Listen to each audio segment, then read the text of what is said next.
Mes chers amis et camarades allemands, je suis très honoré de votre invitation et de parler dans ce pays qui est au cœur de la résistance européenne et dont l'identité est persécutée. Je vous apporte le salut de tous mes camarades français.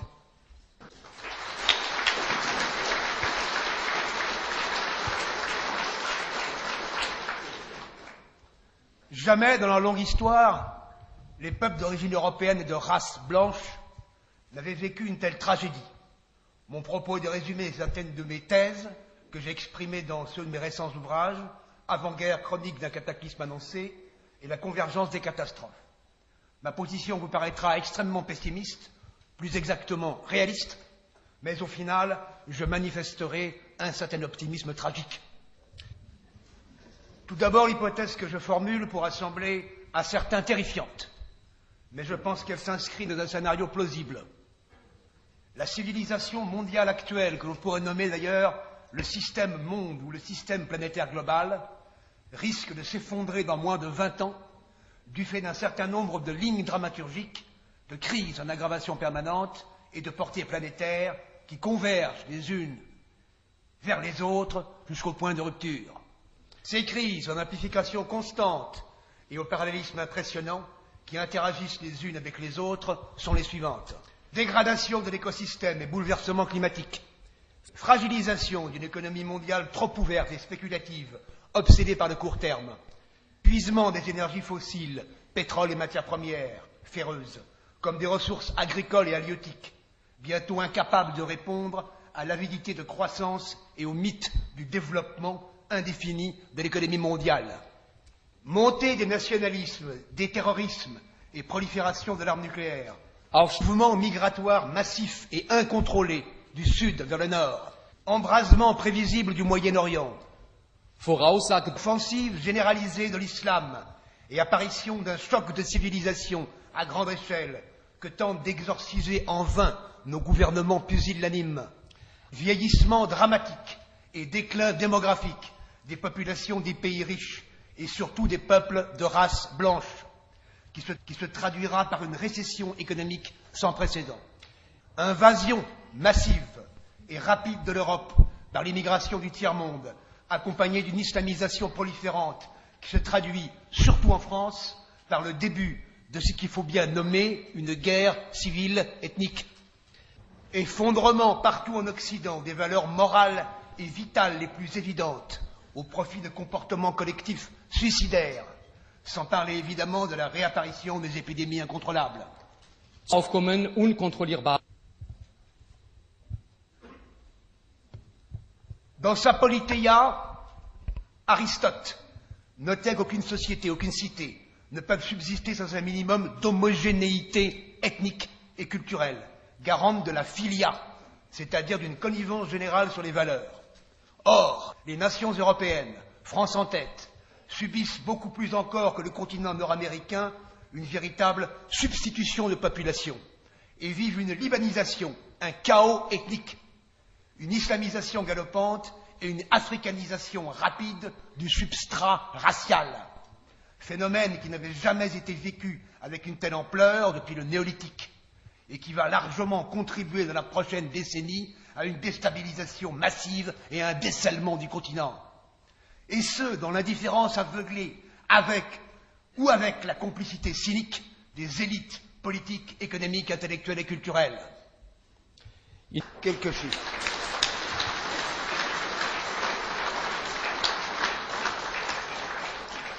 Quelques chiffres. En France, plus de 300 000 migrants du tiers-monde entrent chaque année, dont la moitié de clandestins, et 5% seulement de travailleurs, d'ailleurs sous-qualifiés. On compte déjà 6 millions de musulmans au bas mot, soit 10% de la population, en augmentation très rapide. Il y a déjà 2000 lieux de culte musulmans ou mosquées en France, soit plus qu'au Maroc, et le rythme de construction est de 20 par mois, avec l'approbation ou l'aide de l'Église catholique et des municipalités. Une naissance sur 3 est le fait d'une femme musulmane ou subsaharienne.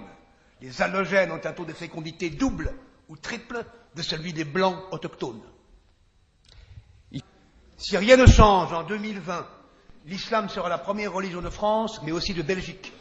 Déjà, entre 15 et 20% de la population n'est plus de race blanche et 30% dans les jeunes générations.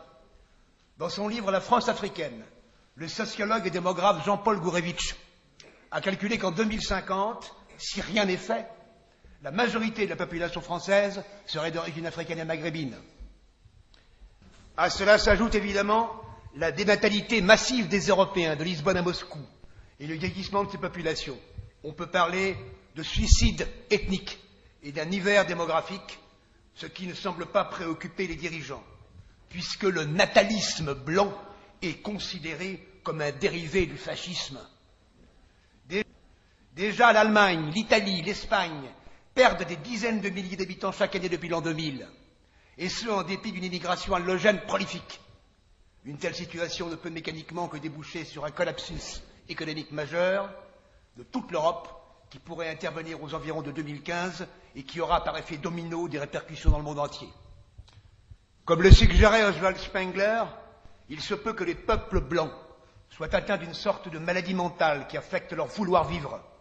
Jamais nos peuples historiques n'avaient connu et vécu dans les précédents millénaires une telle tragédie qui affecte leur socle anthropologique, mais aussi leur instinct de perpétuation et leur force autant génésique que spirituelle. Konrad Lorenz avait-il eu raison en parlant de mort tiède? Se pourrait-il que des peuples d'origine européenne vivent leur chute et qu'ils soient, comme d'autres civilisations avant eux, victimes d'un épuisement, d'un vieillissement quasi biologique, après une longue histoire qui les a portés au-dessus et largement de toutes les autres civilisations? Certains se réjouissent de cet état, de fait, la plupart s'en moquent, mais nous devons refuser cette fatalité parce que nos valeurs ne sont pas fatalistes, mais volontaristes.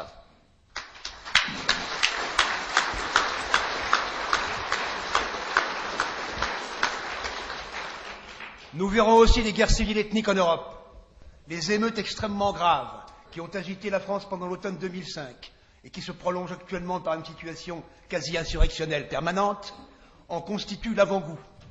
Elles ont fait 8 morts, tous français de souche, des centaines de blessés et ont coûté plus d'une centaine de millions d'euros de dégâts par incendie. Ces émeutes ne sont nullement le résultat de la pauvreté ou de l'exclusion ethnique ou bien encore du racisme, comme le proclame la Vulgate, puisque ces populations sont largement subventionnées et bénéficient de privilèges de la discrimination positive.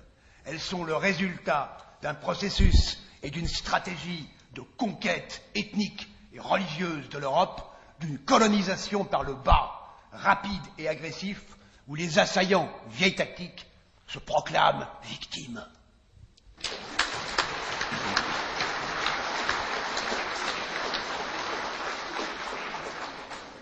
Le gouvernement français a capitulé, comme toujours, devant la rue, en accordant toujours plus d'aides, de subventions et de passe-droits aux populations allogènes, y compris clandestines, d'où provenaient les émeutiers, en signant un nouveau chèque de 150 millions d'euros, alors que la dette globale du pays dépasse les 2000 milliards.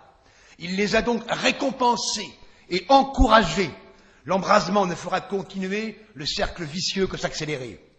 Le coût faramineux pour le contribuable et le tissu économique de cette immigration, en termes d'assistance, d'aide sans effet, de reconstruction, d'éducation, de sécurité, de vaines tentatives d'endiguement de la criminalité, représente pour la France, mais aussi pour d'autres pays de l'Union européenne, une charge de plus en plus insupportable. Elle s'ajoute à celle inéluctable et en augmentation continue du vieillissement de la population, des effets ravageurs du libre-échangisme planétaire, de la charge financière des millions de salariés protégés des secteurs étatisés et des corporations attachées comme des sangsues à leurs avantages acquis.